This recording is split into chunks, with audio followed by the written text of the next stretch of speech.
Are you fit to join Indian aviation sector or aviation sector in 2024? How can you join Indian aviation sector in 2024? Is aviation really made for you? Difference between aviation sector and aerospace industry. So hello guys, welcome back to the channel. Myself Rajiv Ranjan and you're watching The Aviation Mind. अभी जो मैं start करने जा रहा हूँ ये आप सभी एविएशन लवर्स के लिए काफी इंपॉर्टेंट होने वाला है। 2024 आ चुका है, यानी कि 2024 चल रहा है।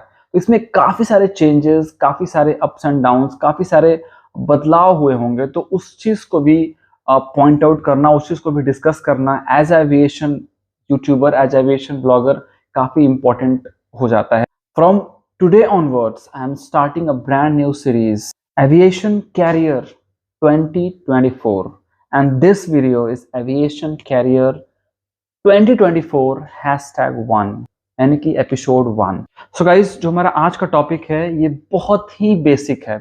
अगर आप चाहते हो इंडियन एविएशन सेक्टर में ज्वाइन करना है after class 11th and 12th, if you are thinking to join Indian aviation sector, तो किन किन बातों का आपको ध्यान रखना है और क्या कुछ ध्यान रखना है, उसके ऊपर आज के इस वीडियो में डीप में डिस्कस करेंगे। So this video is mainly divided into 4 sections, यानी कि 4 क्वेश्चंस जो आपको खुद से पूछना चाहिए इंडियन एविएशन सेक्टर या एविएशन सेक्टर ज्वाइन करने से पहले। तो वो 4 बेसिक क्वेश्चंस ऐसा क्या है जो as a fresher, as a aviation lover, as a aviation enthusiast आप खुद से पूछ सकते हो। Let's discuss on the first question. So the first question that you should ask yourself is, are you fit to join Indian aviation sector in 2024? क्या आप aviation sector join करने के लिए फिट हो? तो I am saying fit in sense physically fit and mentally fit. दोनों ही fitness बहुत बहुत ज्यादा जरूरी है एविएशन सेक्टर में ज्वाइन करने के लिए। सो अगर हम बात करें फिजिकल फिटनेस की, तो एविएशन सेक्टर में बेसिक फिजिकल फिटनेस की क्या क्या रिक्वायरमेंट्स हैं। तो जो पहला एंड बेसिक फिटनेस है वो है, you should not have colour blindness at any cost, यानी कि आपको कलर ब्लाइंडनेस जो आंख में होता है वो नहीं होना चाहिए।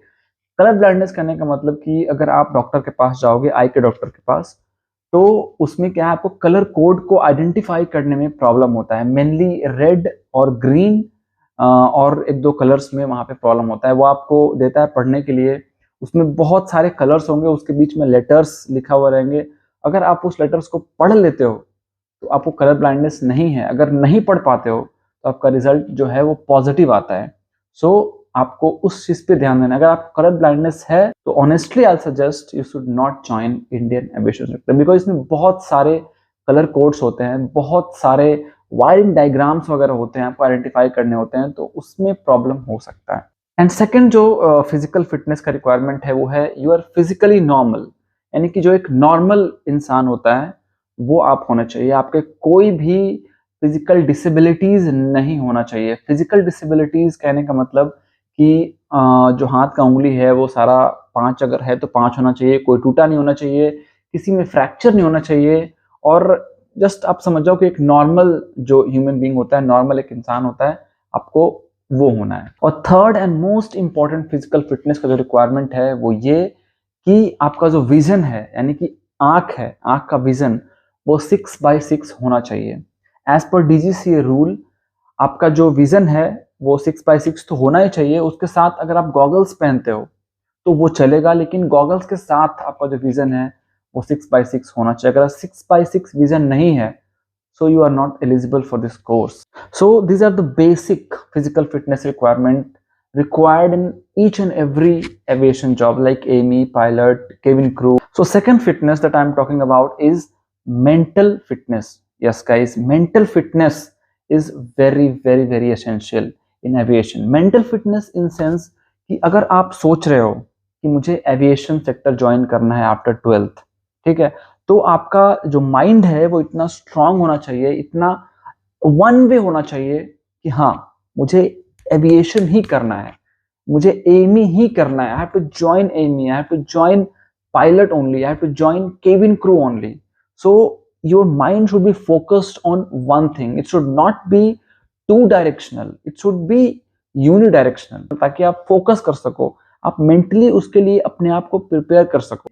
और उस टाइम पे अपने माइंड को आप समझा सको कि I am made only for the aviation, only for the aviation, इसके अलावा और मैं कुछ नहीं कर सकता। ये सोच डेवलप होना बहुत जरूरी है अगर आप एविएशन में ज्वाइन करना चाहते हो, because here you get licence not degree. तो बहुत सारे लोग ऐसे होते हैं जो ये सोचते हैं कि यार एविएशन कोर्स चलो ठीक है, मस्ती मजाक में कर लेते हैं, अगर यहाँ नहीं हुआ तो कहीं पे और कर लेंगे। सो यहाँ पे नहीं हुआ तो कहीं और कर लेंगे कि इसका जरूरत क्या है, आपको इंटरेस्ट नहीं है। अगर आप ये सोच रहे हो कि यहाँ पे नहीं हुआ तो ऑब्वियस सी बात है कि नहीं होगा, बिकॉज आपका माइंड जो है उतना स्ट्रगल करने के लिए, उतना फाइट करने के लिए रेडी नहीं है। अगर नहीं हुआ, आप एफर्ट नहीं डाल रहे हो, नहीं हुआ तो you will go for another course. So better don't join AME, aviation, pilot, anything अगर आपका माइंड एक डायरेक्शन में नहीं है, अगर आपका माइंड एविएशन की तरफ नहीं है तो, बिकॉज एविएशन एक ऐसा फील्ड है इसमें full dedication and full motivation चाहिए होता है। सो ये था हमारा first question. Now let's coming on to second question. Second question जो है वो बहुत सारे लोग पूछते हैं और काफी कॉमन क्वेश्चन है कि how can I join Indian aviation sector in 2024, 2024 में क्या प्रोसीजर है एविएशन सेक्टर ज्वाइन करने का। सो इंडियन एविएशन और you can say aviation sector join करने का सबसे जो बेसिक वे है वो ये है कि आप सबसे पहले अपना 12th जो है वो फिनिश करो। अगर आपका 12th physics, chemistry and mathematics से होता है तो आप, अगर आपका टेक्निकल में इंटरेस्ट है तो आप एयरक्राफ्ट इंजीनियरिंग की तरफ जा सकते हो, एयरक्राफ्ट इंजीनियर बन सकते हो, एएमई कोर्स कर सकते हो। और अगर आपका इंटरेस्ट फ्लाइंग में है, आपका subject same physics, chemistry, mathematics है, तो आप पायलट की तैयारी कर सकते हो, पायलट बन सकते हो। बट जो बेसिक एजुकेशनल क्वालिफिकेशन रिक्वायर्ड होता है वो है क्लास 12। क्लास 12 आपको फिनिश करना ही है। उसके बाद आप चाहो तो ग्रेजुएशन कर सकते हो।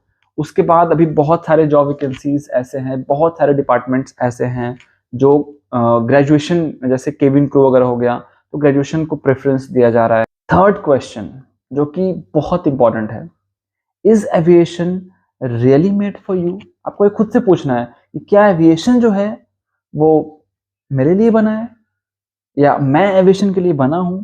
ये चीज आपको पूछना चाहिए। ट्रस्ट में मेरे दिमाग में आता था कि एविएशन नहीं तो और क्या, मतलब अगर आपके दिमाग में ये आ रहा है कि यार एविएशन नहीं अगर हुआ तो मैं कुछ और नहीं कर पाऊंगा, तो एविएशन के प्रति अगर आपका ये सोच है कि यही चाहिए, then go with aviation sector. And now at last and most important thing जो बहुत सारे बच्चे, बहुत सारे स्टूडेंट्स कंफ्यूज रहते हैं, एक तो एरोनॉटिकल इंजीनियरिंग, एक एयरक्राफ्ट इंजीनियरिंग और एक एरोस्पेस इंजीनियरिंग में कंफ्यूज रहते हैं। बट अभी मैं बात करने वाला हूं एयरक्राफ्ट इंजीनियरिंग यानी कि एमी, एविएशन और एरोस्पेस इंजीनियरिंग। सो देखो, जो एयरक्राफ्ट इंजीनियरिंग है ना, वो बेसिकली एयरपोर्ट्स पे आपको जॉब दिलाता है, यानी कि एयरलाइंस के इर्द गिर्द आपको जॉब मिलता है। मेनली जो हमारा एविएशन सेक्टर है वो फोकस्ड है एयरलाइंस पे, एयरलाइन सर्विस पे। यहाँ पे कुछ हम लोग मैन्युफैक्चरिंग का बात नहीं करते हैं, यहाँ पे सिर्फ मॉडिफिकेशन, रिप्लेसमेंट का बात किया जाता है। तो वही अगर बात करें एरोस्पेस का, तो एरोस्पेस में रिसर्च एंड डिजाइन तो होता ही है, इसके साथ ही साथ manufacture of aircraft and space craft, जो रॉकेट वगैरह भेजते हैं वो सब एरोस्पेस के अंदर ही आता है। सबका मैन्युफैक्चर एरोस्पेस डिपार्टमेंट के अंदर ही आता है। Aeroplanes, helicopter, gliders, satellites, launch vehicles, ये सारे का जो मैन्युफैक्चर है वो एरोस्पेस इंडस्ट्री के अंदर आता है। तो जिसमें ये बेसिकली ये जो सेक्टर है ये बीटेक के थ्रू आप कर सकते हो। So yes guys, this is our today's video. I hope you like the video, you like the content. This is the first video of this series. So मैं कोशिश किया कि काफी बेसिक सा चीज इसमें मैं डालूं ताकि आपको इंटरेस्ट है और आगे जितने भी इस सीरीज के वीडियोस हैं वो आप जरूर देखें। सो आशा करता हूं आपको आज का वीडियो अच्छा लगा हो, आज का वीडियो मजा आया हो। तो इसी तरह से अगर आप चाहते हो कि एविएशन से रिलेटेड, एमी से रिलेटेड, पायलट से related, job vacancies and salary से रिलेटेड, स्पेशली इन 2024 यानी कि टोटली मैं न्यू कंटेंट अपलोड करने जा रहा हूं। तो अगर आपको इंटरेस्ट है तो इस चैनल को सब्सक्राइब कर लेना। सब्सक्राइब करने के साथ साथ जो बगल में बेल आइकन है उसको प्रेस करना बहुत जरूरी है, बिकॉज वही आपको नोटिफाई करेगा कि मैं वीडियो अपलोड कर चुका हूं और आप देख सकते हो। अगर आप नोटिफिकेशन ऑन नहीं करोगे यानी कि बेल आइकन प्रेस नहीं करोगे तो सब्सक्राइब करने से वीडियो का नोटिफिकेशन है वो आप तक नहीं पहुंचेगा। ठीक है, अगर आप चाहते हो कोई भी क्वेश्चन पूछना इस वीडियो से रिलेटेड पर्टिकुलरली, या किसी और वीडियो से रिलेटेड, या एविएशन के कुछ भी क्वेश्चन, कोई भी पायलट से रिलेटेड कोई भी क्वेश्चन से रिलेटेड, तो आप मुझे सीधे इंस्टाग्राम पे कनेक्ट कर सकते हो। इंस्टाग्राम का आईडी है, यहाँ पे आपको इंस्टाग्राम का लिंक है, डाल दूंगा डिस्क्रिप्शन बॉक्स में, आप जाकर मुझे इंस्टाग्राम पे फॉलो कर सकते हो एंड कोई भी क्वेश्चन, कोई भी क्वेरी जो आप मुझे पूछ सकते हो। चलिए मिलते हैं किसी नए और एक्साइटिंग वीडियो में। Till then do whatever you want to do, do double but please don't trouble anybody. See you. जय हिंद।